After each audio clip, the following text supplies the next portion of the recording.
All right, so we're diving into Pakistani foreign policy today, and I've got this article here called Foreign Policy Dilemmas. Right. And it's from dawn.com. And it was published pretty recently, January 6th, 2025. Okay. And it's by Maleeha Lodhi. Oh, wow. Yeah, she's a former ambassador to the U.S., the UK, and the UN. Wow. So she knows what she's talking about. Oh, yeah, definitely. And the article, it kind of lays out this really intense picture of what Pakistan's facing on the world stage in 2025. It is a really interesting time for them, I think. Yeah.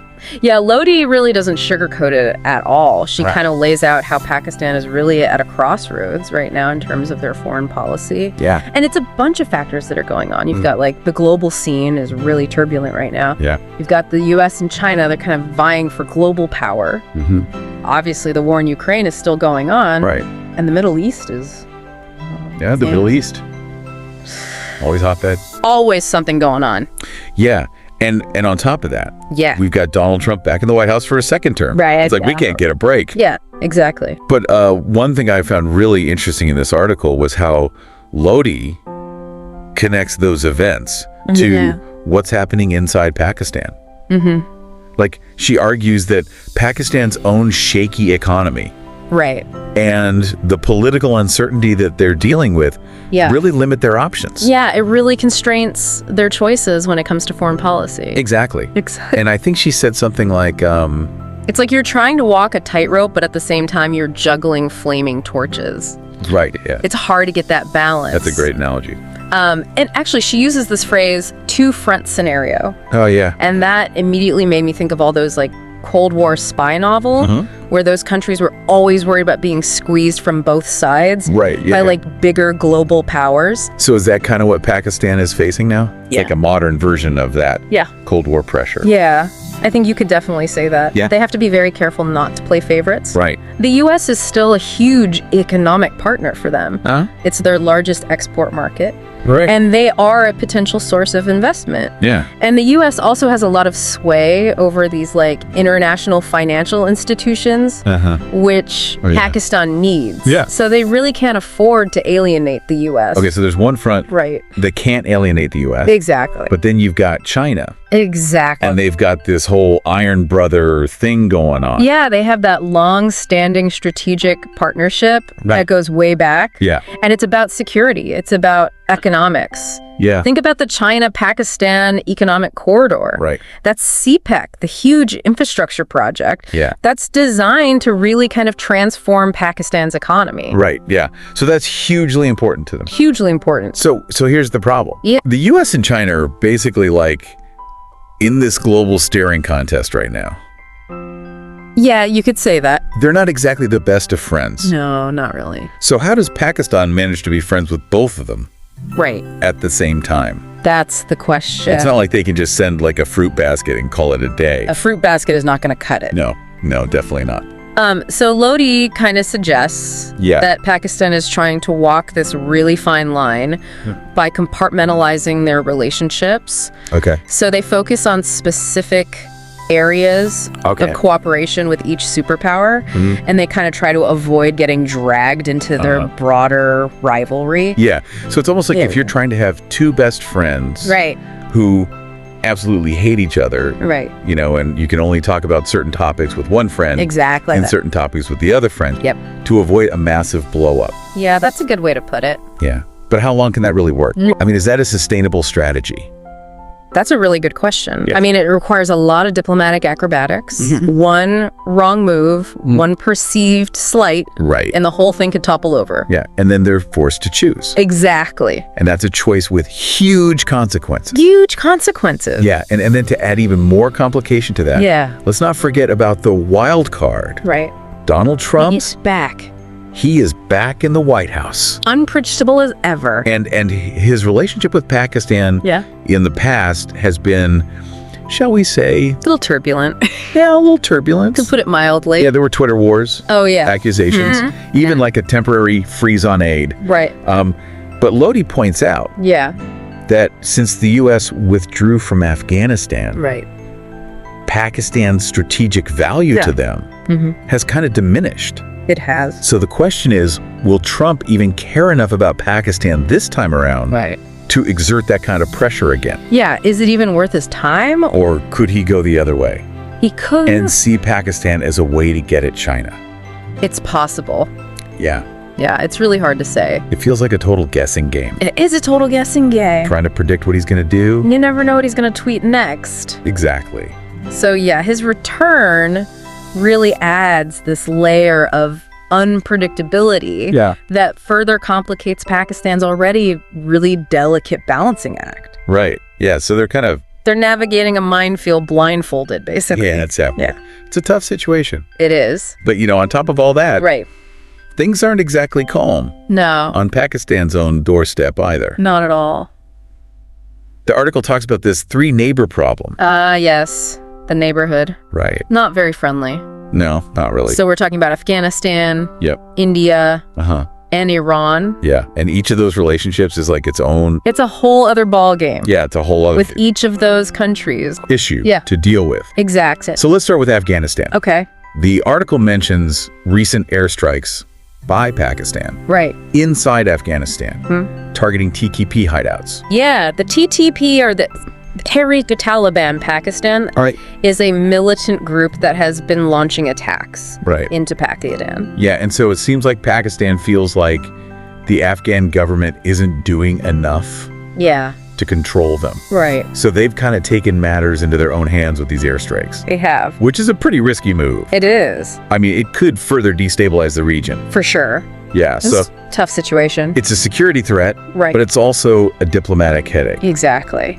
Okay, so what about India? India.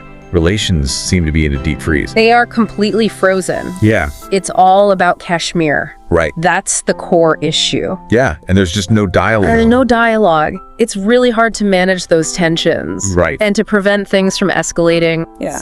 It's kind of a powder keg, really. Right. Yeah, so we've got a frozen conflict. Right. That could flare up at any moment. Exactly. Which is not reassuring. Not at all. And then to round out the three-neighbor problem, we have Iran. Lodhi mentions unresolved border problems there. Yes, long-standing border problems. What's the history there? Well, the border between Pakistan and Iran has been a source of tension for a really long time. Okay. There have been disputes over territory, cross-border movement, smuggling, even like clashes between border security forces. So it's like another layer of complexity. It is. On top of everything else. Yeah, it's not just a simple border dispute. There's a lot more to it. Yeah, so Pakistan's basically dealing with this geopolitical pressure cooker. It really is a pressure cooker. From all sides, right? Yeah. Global superpowers, regional rivals, internal challenges.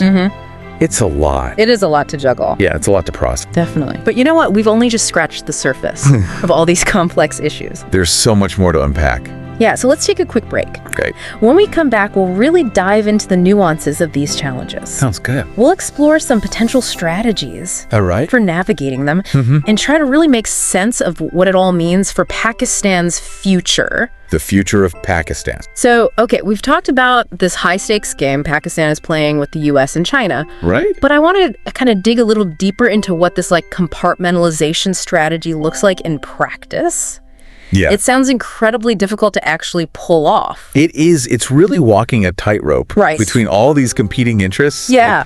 They want U.S. investment. Right. But they also can't afford to jeopardize CPEC. Yeah. The massive China-funded project. Right.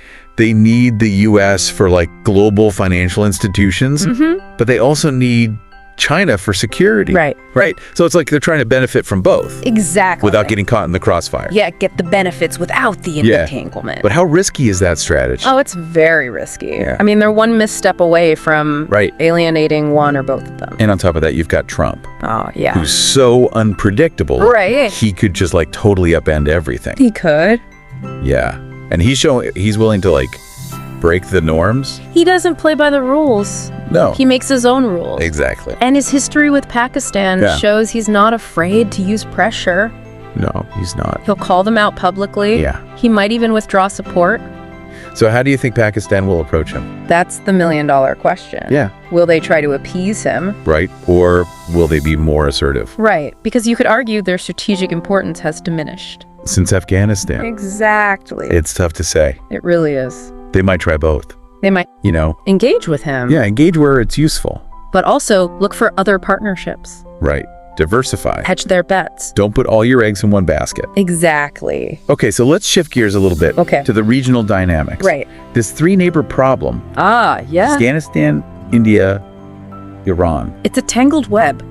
It really is. And they're all kind of interconnected. Right, you can't really separate one from the other. No, they all influence each other. Okay, so Afghanistan Lodhi highlights the TTP as a major security threat. Huge threat. And these airstrikes Right. seem to show that Pakistan is getting frustrated. You're running out of patience. Yeah, with the Afghan government. I don't think they're doing enough Right. to deal with the TTP. It's a tough spot for Pakistan. It is. Because they have legitimate security concerns. They do. They've been attacked multiple times. But these airstrikes could destabilize Afghanistan even more. They could. And that could push the Afghan government closer to India. Potentially. Who don't really like Pakistani influence. Right. They see Pakistan as a rival. So it's a dilemma. It is, how do you address the security threat without making things worse? Exactly. And speaking of India. Yeah. The relationship is basically at a standstill. Totally frozen. Is there any chance of things thawing out anytime soon?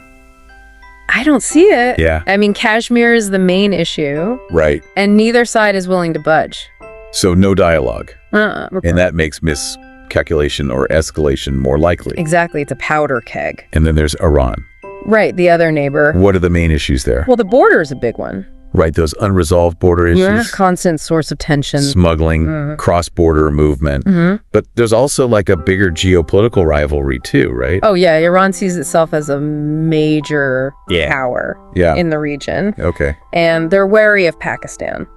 Especially in Afghanistan. Right. They don't want Pakistan to have too much influence there. So it's like Pakistan is in this multi-dimensional tug of war. They are being pulled in all directions. Global superpowers, regional rivals, internal problems. Exactly. It's a lot. It's a lot to handle. Lodhi's article doesn't really offer any easy answers. No, it doesn't. But it shows that Pakistan is facing this really complex web of challenges. Yeah. And they're going to need to be strategic. Definitely. And diplomatic. And maybe a little bit lucky. Yeah. Maybe a little luck wouldn't hurt. Never hurts. But Lodhi does mention a few potential bright spots. She does. One that stood out to me was the UN Security Council seat. Oh, yeah. That 2-year term. That's a big deal. Yeah, it's a chance for them to elevate their diplomatic standing. Right. Be on the world stage. Advocate for their interests. Exactly. But I'm guessing it's not a magic solution. No, it's not going to solve all their problems. Right. It's more about building relationships. Okay. Shaping the narrative. So, a stepping stone. Yeah, you could say that. Okay. What about the economic front? Well, they need foreign investment. Right. And they need financial support. But that's hard to get. It is. With all the uncertainty. In the global economy. Yeah, they got to convince investors that Pakistan is a good bet. Right. Despite all the risks. Exactly. And they need to be careful about their debt. Especially to China. Yes. They don't want to become too reliant on one partner. So it's like they're walking a tightrope. Again, with the tightrope. Yeah, they're always walking a tightrope. It seems to be a theme. It seems to be. In Pakistani foreign policy. It's an uphill battle. It is. On multiple fronts. Yeah, they're trying to manage so many things at once. Global powers, regional tensions, and their own internal problems. Right. It's a lot for any country to deal with. But Lodhi reminds us that Pakistan has been resilient in the past. They have. They've faced challenges before. Yeah, and they've found ways to adapt. They always seem to find a way. So maybe there's hope. But before we get too optimistic, right, we need to look at the potential risks. Yes, there are definitely risks. And we need to consider what this all means. For the people of Pakistan. Yeah, for the average citizen. Because those are the people who are most affected. Exactly. So let's take a moment to kind of reflect on everything we've talked about. Okay. And when we come back, we'll try to synthesize all this into some key takeaways. Sounds good. And consider what it all means for Pakistan's future. The future of Pakistan. All right. So we've covered a lot of ground here. Superpower rivalries. Yeah. Afghanistan, India, Iran, even a little bit of Trump, just to spice things up. Yeah, we've been all over the map. We have. But as we kind of wrap up this deep dive into Pakistan's foreign policy, what are the big takeaways for you? For me, it really comes down to Pakistan trying to make its own way in a world that's changing so fast. Right. Like the old rules, those old alliances from the Cold War, Right. those regional blocks, they just don't really apply anymore. And that makes their position so much harder, right? It does. It's like they're constantly having to adjust, Yeah. trying to figure out what the next move is. Right. In a game where the rules are constantly changing. And Lodhi's article, I mean, it lays out the challenges, It does. but it also kind of shows how resilient Pakistan has been. It does. I mean, they've been dealing with this for decades. Right. This kind of complex geopolitical situation. Yeah. They've learned to adapt. And find those opportunities. Yeah, those little cracks where they can get ahead. But it feels different this time, doesn't it? It does. Like the stakes are higher. Yeah. The players are more unpredictable. Definitely. And I don't know if you feel this too, but there's this sense that Pakistan is at like a turning point. an inflection point. Yeah. And the choices they make now could have a huge impact Huge consequence. for years to come. For sure. And that's where the analysis needs to go deeper than just like the geopolitics. Beyond the chessboard. Yeah. What does this mean for the average person in Pakistan? Exactly. Are they benefiting from all these partnerships or are they suffering? Right. Are they feeling the instability? Because it's easy to focus on the high level stuff. Yeah, the diplomacy, the big speeches. Right.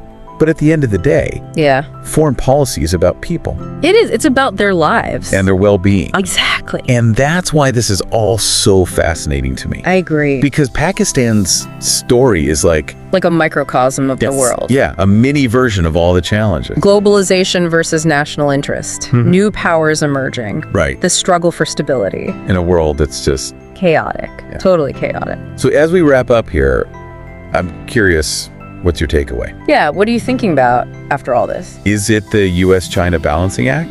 The regional tensions? Yeah, or maybe that sense of Pakistan being at a crossroads. Yeah, maybe that's it. It's a really pivotal moment for them. Yeah, and whatever it is, I think this deep dive has shown us that the world is a lot more complicated Definitely. than we sometimes realize. And the choices that are made in Islamabad, they have ripple effects far beyond Pakistan. We're all connected in ways we don't even realize. Well said. And on that note, we'll leave you to ponder all this. Go forth and ponder. Thanks for joining us. Yes, thanks for listening. And keep those thought-provoking sources coming. Yeah, we need more stuff to deep dive into. We do. We'll be back soon. We'll be back. To explore another corner of the world. Of this crazy world. That's right.